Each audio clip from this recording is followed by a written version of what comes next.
السلام علیکم ورحمۃ اللہ وبرکاتہ۔ سبق نمبر 15 کھڑی زیر۔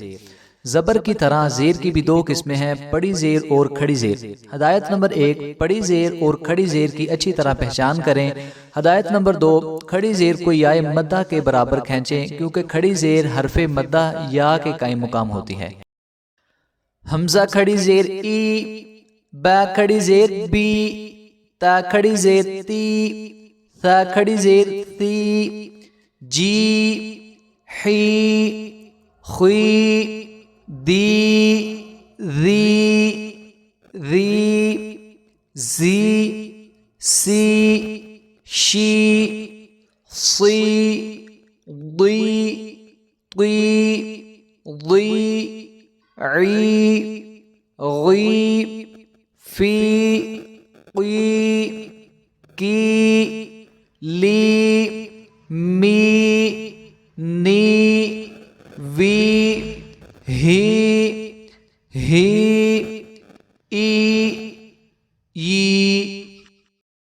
ہجے کا طریقہ: بعبدہ کے ہجے اس طرح ہیں: با زیر بی، عین زبر با عب، بعب، دال زیر دی، بعبدی، ہا کھڑی زیر ہی، بعبدہ۔ اسی طرح نستحیی، بعملہ، اہلہ وغیرہ ہیں۔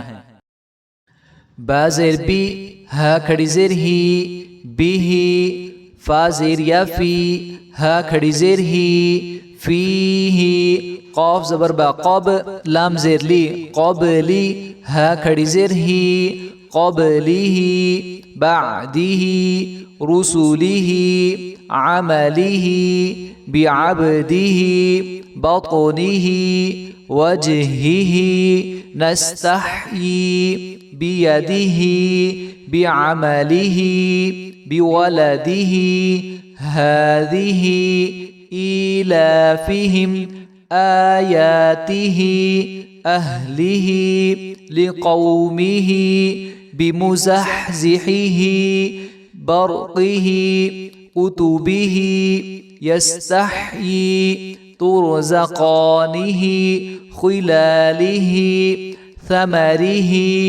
قیلہ، یحیی، احیی، تقاتہ، قلبہ۔ ہدایت نمبر 3، اگر ہا کے نیچے کھڑی زیر ہو تو اسے وقف کی صورت میں ساکن کر کے پڑھیں، جیسے بیہ کا وقف بیہ اور فیہ کا وقف فیہ کی صورت میں ہوگا، یعنی وقف میں کھڑی زیر بھی پڑی زیر کی طرح ختم ہو جائے گی۔ مزید وضاحت: نستحیی، یستحیی، یحیی، احیی وغیرہ میں کھڑی زیر کو ایک الف کے برابر لمبا کر کے وقف کریں، یعنی کلمے کے آخر میں یا کے نیچے کھڑی زیر ہو تو وقف کی صورت میں باقی رہے۔ یہ تھا ہمارا آج کا سبق، تو ملتے ہیں انشاءاللہ اگلے سبق میں۔ السلام علیکم ورحمۃ اللہ وبرکاتہ۔